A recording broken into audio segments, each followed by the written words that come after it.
Baik, assalamualaikum warahmatullahi wabarakatuh. Jumpa lagi bersama saya Agustin Rahmatsyah. Hari ini kita masuk ke bab pertemuan 3 untuk mata kuliah sistem operasi, di mana untuk mata kuliah sistem operasi ini kita akan membahas tentang masalah struktur media simpanan. Nah, untuk topik pembahasan di bab 3 ini ya, kita akan membahas yang pertama adalah struktur media simpanan. Yang kedua adalah hierarki media simpanan, yang ketiga adalah fungsi pemetaan atau disebut dengan mapping function. Kemudian untuk tujuan pembahasannya ada 4 ya. Yang pertama adalah memberikan penjelasan tentang struktur media simpanan dalam sistem komputer, memberikan penjelasan tentang hierarki media penyimpanan terkecil sampai terbesar. Yang ketiga adalah membahas teknologi media simpanan berdasarkan hierarkinya, dan yang keempat adalah menjelaskan teknik fungsi pemetaan sebagai cara meningkatkan kecepatan transfer data dari RAM ke cache. Oke, baik. Untuk 3.1 ya, kita akan berbicara masalah tentang struktur penyimpanan.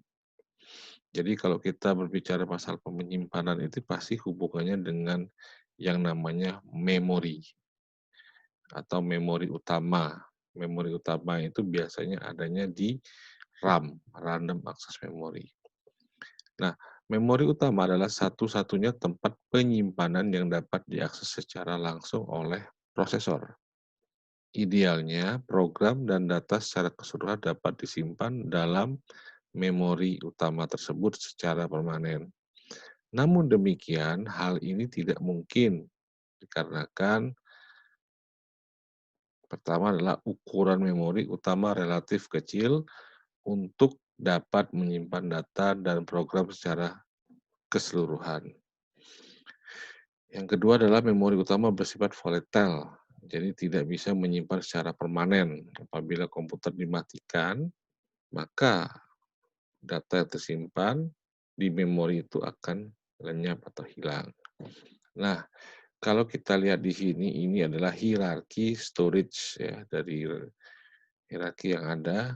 Ya, ini ada register, ada cache, ada RAM, ada extension memory, ada magnetic disk, ada optical disk, dan ada magnetic tapes. Ya, ini adalah hierarkinya. Ya. Nah, ini yang kedua adalah 3.2 cache memory. Nah, apa sih cache memory tersebut? Nah, kalau kita lihat di sini adalah tempat menyembunyikan atau penyimpanan ya, sama seperti itu. Sementara, jadi sifatnya tidak seterusnya, jadi sementara. Sesuai definisi tersebut, cache memory adalah tempat menyimpannya data sementara, di mana cara ini dimaksudkan untuk meningkatkan transfer data dengan menyimpan data yang pernah diakses pada cache tersebut.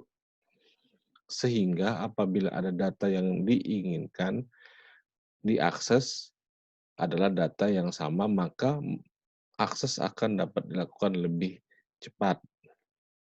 Cache memory ini adalah memori tipe SDRAM yang memiliki kapasitas terbatas namun memiliki kecepatan yang sangat tinggi. Kenapa dia sangat tinggi? Karena kecepatannya sangat kecil, hanya 64 kilobyte. Justru itu proses pentransferan datanya sangat cepat.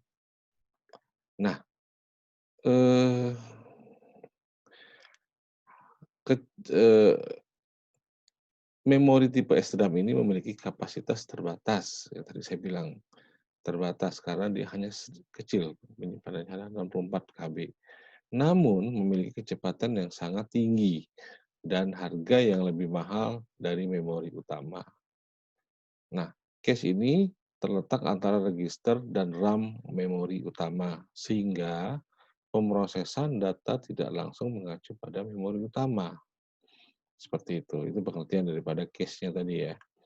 Kemudian B, ini adalah level memory cache. Ada 3 level yaitu L1, L2, dan L3.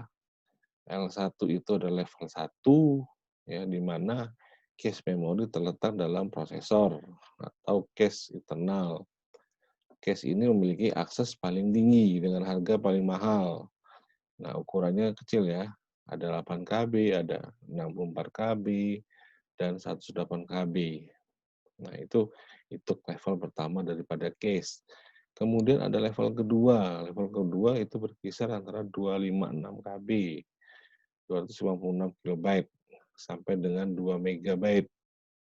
Namun, case L2 ini memiliki kecepatan yang lebih rendah dari L1.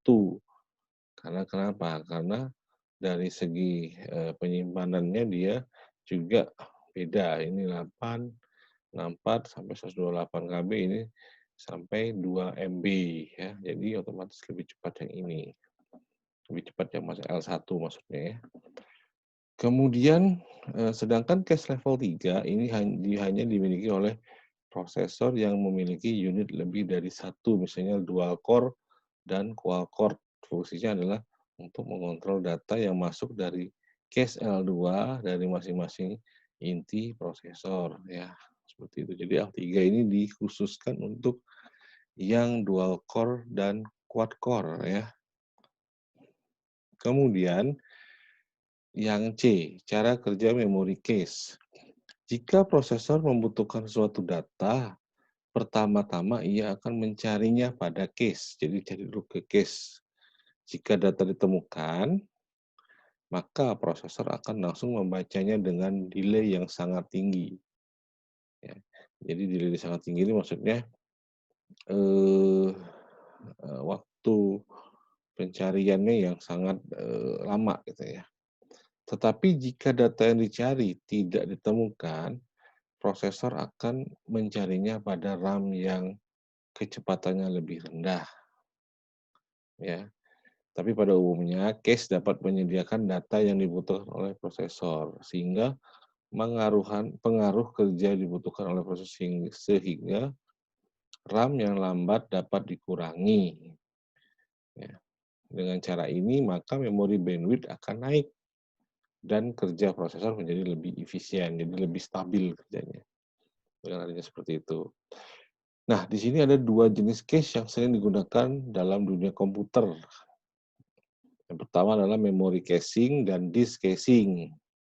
Nah, implementasinya ialah dapat berupa sebuah bagian khusus dari memori utama komputer atau sebuah media penyimpanan data khusus yang berkecepatan tinggi.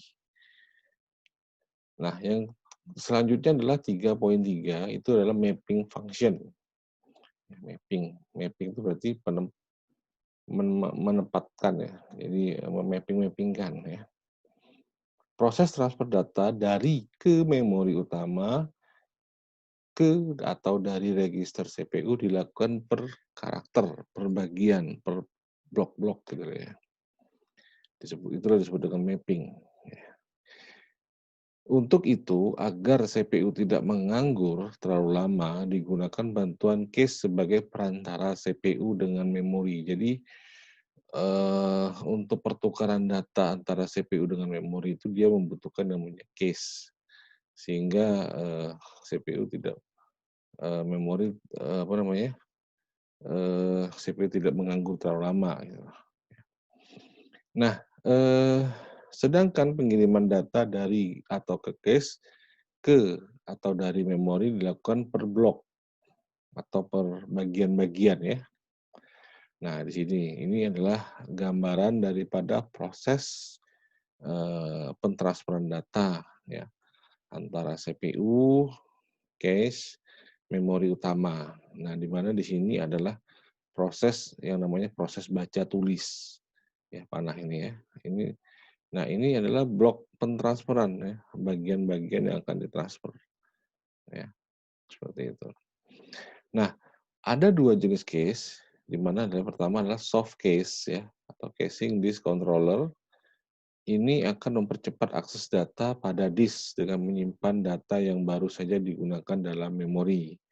Sedangkan hard atau on the board case ini mempercepat akses memori itu sendiri dengan menyimpan data yang baru saja digunakan dalam memori yang lebih cepat lagi. Nah, ini adalah gambaran daripada pemetaan ya, disk cache dalam suatu RAM ya. Sedangkan ini apa namanya, penyimpanan data di dalam suatu disk, ya, peripheral ya, dengan bus ISA kalau Anda belajar arsitektur komputer ya, ASIA dan sebagainya, PCI ya. Kemudian di sini adalah, CPU. CPU mengirimkan data-data tersebut melalui bus sistem ya, lokal bus ya, yang ada di sini. Ini adalah short memory yang ada ya, seperti itu. Nah, istilah penting yang berhubungan cache hit ya. Jika data diminta oleh unit yang lebih tinggi dan ada dalam cache disebut dengan hit, permintaan dapat dilayani dengan cepat. Maksud urutan unit dari rendah hingga tinggi yaitu streamer, hard disk memory, second level, first level, kemudian CPU cache. Ya. Kemudian ada juga namanya cache miss ya, bila data yang diminta tidak ada dalam cache, jadi kosong datanya. Itu adalah cache miss ya, bukan kismis tapi cache miss. Ya. Harus diambil dari unit di bawahnya yang cukup memakan waktu, itu disebut dengan miss atau gagal, kegagalan dalam proses, kegagalan dalam pengambilan data, itu ya, seperti itu. Kemudian burst mode ya, dalam modus cepat ini, case mengambil banyak data sekaligus dari unit di bawahnya. Ia mengambil lebih dari yang dibutuhkan dengan asumsi data yang diminta berikutnya letaknya berdekatan. Kemudian LRU atau recently used adalah algoritma penggantian daripada case. Nah, ini ada cost ya, ada drum ya. Ini drum ya, dynamic random access memory, kemudian ada SRAM, static random access memory, ya. Kemudian SD drum, synchronous dynamic random access memory ya. Ini adalah sebenarnya masih dikategorikan dalam media penyimpanan ya. Ada drum, SRAM, SDRAM ya. Kemudian, nah ini penjabarannya nih. Nah, ini adalah first level case L1, tingkat case yang terasas dalam hierarki dengan kapasitas memori yang terkecil, yang tadi yang saya bilang ada 4 KB, 8 KB dan sebagainya ya. Kemudian level yang kedua ini sampai dengan berapa mega gitu ya, tapi masih kategori kecil ya. Kemudian write back atau WB ya, case digunakan tidak hanya untuk membaca tapi juga dalam proses menulis. Ya, ini ada dua ya, bisa baca, bisa tulis. Kemudian Wtrox itu WT mementingkan keamanan case hanya digunakan saat membaca. Sedangkan untuk menulis ditunggu hingga memori yang dituju selesai menulis. Jadi sifatnya dia antrian. Kalau ini belum selesai maka dia harus menunggu sampai itu selesai. Ya, oke. Kemudian ada 3 macam fungsi pemetaan blok yang dapat dilakukan, yaitu pertama adalah direct mapping case. Ya, ini cara paling mudah untuk menentukan lokasi pada case yang mana blok-blok pada memori itu utama disimpan menggunakan teknik direct mapping. Ya, contohnya adalah seperti ini. Sebuah case berisikan 128 blok. Setiap blok ada 16 word sehingga total ada 2 keyword. Diasumsikan pula bahwa memori utama dialamati oleh 16 bit alamat dengan 64 keyword itu sehingga akan ada 4K blok masing-masing 16 word. Nah, untuk menentukan lokasi blok mana saja yang dapat ditempati di case oleh blok-blok dan memori utama tersebut, maka nah ini ya, ini blok 0 datanya seperti ini, blok 1 datanya seperti ini sampai dengan blok 7 ya. Sorry, dan seterusnya sampai dengan blok 127. Total seperti itu.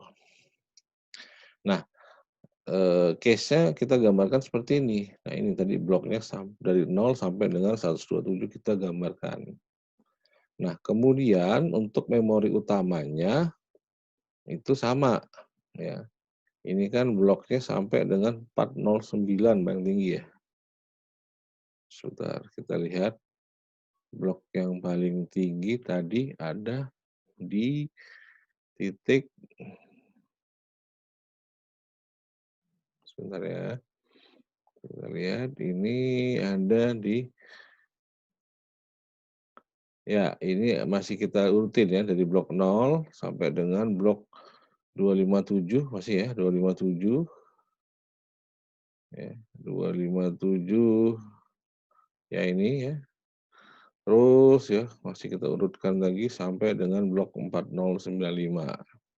Nah, jadi, prosesnya di pembagian ya, dari ini sampai terus sampai di 1, 2 seterusnya, ya, sampai dengan blok 127 itu pembagian seperti itu. Nah, ini pembagian gambar blok pada memori utama berdasarkan G modul ya, atau jumlah blok di memori sama dan 2 pangkat 12 sama dengan 4096 blok. 4096 blok. Jadi ada sebanyak 4096 blok untuk pangkatnya 12. Ya. Nah, di sini. Oke, baik. Yang selanjutnya adalah, ini sini adalah studi kasus 1 ya. Di mana studi kasus 1 ini jika diketahui sebuah komputer menggunakan metode direct map case untuk transfer data dengan J modulnya 2 pangkat 6 dan jumlah blok di memori 5 kali lebih besar, berarti kelipatannya ya. Kelipatan dari 2 pangkat 6 terusnya. Nah, untuk gambar pemetaannya seperti apa? Nah, di sini kan diminta gambar pemetaannya, tuliskan hasil transfer blok dari RAM ke cache-nya, hitung total bloknya.